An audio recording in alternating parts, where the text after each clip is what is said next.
Bonjour tout le monde, j'espère que vous allez mieux que l'équipe de France d'Amine, qui s'est inclinée hier soir 2-0 face à l'Espagne. On espère un rebond pour l'équipe de France principale, qui joue face à la Belgique demain soir. Cette équipe est à l'aube d'une nouvelle ère. Plusieurs nouveaux joueurs font leur apparition ou leur retour et ont l'occasion de s'imposer dans la rotation s'ils brillent. C'est le cas de Wesley Fofana par exemple, que l'équipe met en avant. Souvent appelé avec les Bleus, mais stoppé par des nombreuses blessures, le défenseur a réalisé un parcours du combattant pour revenir. Fofana n'est pas le seul à pouvoir se faire une place. Marcus Thuram, Youssouf Fofana, Warren Zaïre-Emery ou Matteo Guendouzi sont susceptibles de débuter face à la Belgique d'après le Parisien et l'équipe. Eux aussi ont une carte à jouer, surtout au milieu de terrain, secteur souvent dépeuplé des Bleus.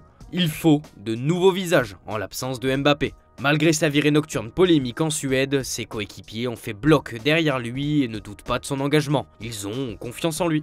Son sélectionneur, Didier Deschamps, a également donné son avis sur cette affaire. Et pour Dédé, le fautif dans cette histoire, c'est pas Kylian, mais bien le Real Madrid. Voici ce qu'il a déclaré. Une sortie nocturne, je ne suis pas l'actualité des joueurs qui ne sont pas là. Kylian est dans un programme calculé avec son club. Je ne sais pas s'il était off ou non. Moi, je gère ceux qui sont là. Il m'a envoyé un message avant le match, mais il a peut-être des jours off avec son club. En Espagne, son cas retient l'attention. Les médias ibériques sont surpris des révélations que nous avons faites sur le français. Pour rappel, son objectif est de gagner le Ballon d'Or 2025 à tout prix, quitte à ne pas participer à certains matchs avec les Bleus pour éviter les blessures. À ce sujet, le coach des Bleus a assuré que Mbappé ne lui avait pas demandé de lever le pied. Non, le calendrier est identique pour tout le monde. Son programme, c'est comme cela qu'a décidé le Real Madrid. Comme tous les joueurs internationaux, il n'a pas de double séance tous les jours, donc il a peut-être eu la liberté d'aller où il voulait. Une posture qui ne joue pas en faveur de sa réputation. Allez, assez de Mbappé, on va parler de la Juventus, qui cherche à se renforcer en attaque, comme le placard tout au sport. Vlahovic est bon, mais il est le seul buteur disponible. Son remplaçant, Milik, est sans arrêt blessé. Alors, la Juve sonde le marché pour trouver un bon joueur d'appoint et la première cible se nomme Arnaud Kalimuendo. Un transfert qui pourrait se traduire sous la forme d'un prêt, avec option d'achat cet hiver. Le Corriere dello Sport évoque aussi les pistes Jonathan David et Calvert-Lewin. Le buteur lillois est sur les tablettes du club depuis longtemps, lui qui arrive bientôt à la fin de son contrat. Idem pour l'anglais, bientôt à la fin de son bail. La Gazzetta évoque carrément une autre piste, celle menant à Beto. Giuntoli le suivait à l'époque de Naples et apprécie le joueur d'Everton. Un prêt est à l'étude. À voir maintenant, dans les prochaines semaines, lequel de ces attaquants obtiendra les faveurs de la Juve. Parlons terrain. Résultat avec l'Espagne qui s'en est sortie de justesse 1-0 face au Danemark. Une précieuse victoire grâce à un but de Zubimendi qui permet aux siens de prendre la tête du groupe comme l'explique As sur sa une. Un succès mardi face à la Serbie assurait à l'Espagne la qualification en phase finale de la Ligue des Nations. À Madrid, je vous parlais de Mbappé tout à l'heure mais Vinicius fait aussi beaucoup parler. Marca explique qu'il est devenu le joueur avec la plus grande valeur marchande au monde aux côtés d'Haaland.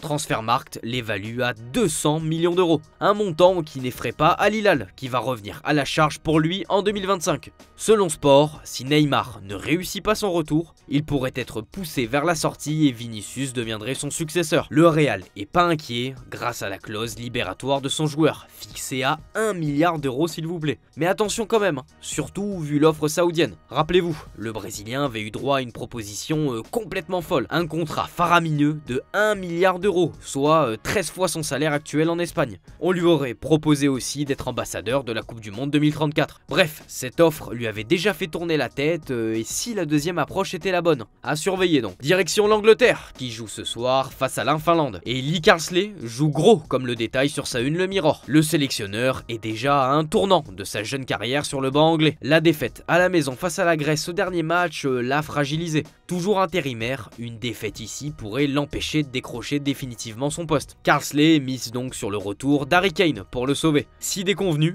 les Free Lions pourraient se pencher sur Tuchel, on vous l'a déjà évoqué, mais pourquoi pas Guardiola? Avec seulement un an de contrat restant à City, le coach catalan va probablement s'en aller. Et la fédération anglaise compte bien formuler une offre pour l'attirer selon Sport. Il connaît bien l'environnement et les joueurs anglais avec son expérience en première ligue. Et en plus, il avait déclaré qu'entraîner une sélection faisait partie de ses objectifs. Guardiola à la tête de l'Angleterre, je sais pas vous, mais moi ça me branche bien. En parlant Angleterre, il y a un international dans le dur, c'est Harry Maguire. D'après le Daily Star, Manchester souhaite se débarrasser de lui et serait prêt à le brader pour 12 millions d'euros.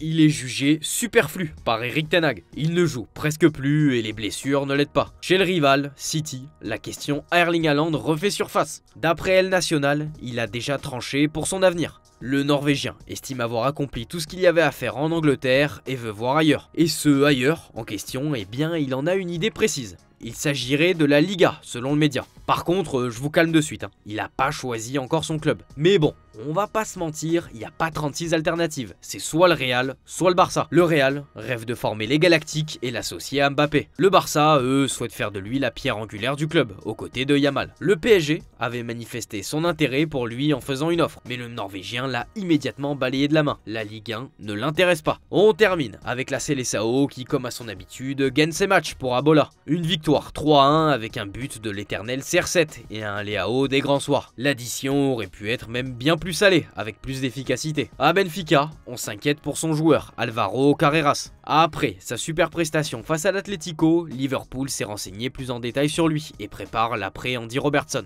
Au Sporting Portugal, en revanche, c'est officiel. Hugo Viana quitte le club et s'engage à City pour remplacer Tiki Bergenstein en tant que directeur de football. Il commencera son nouveau rôle à l'été 2025. C'est tout pour aujourd'hui les amis. Merci de votre fidélité et on se dit à demain pour débrief tout ça. Ciao ciao.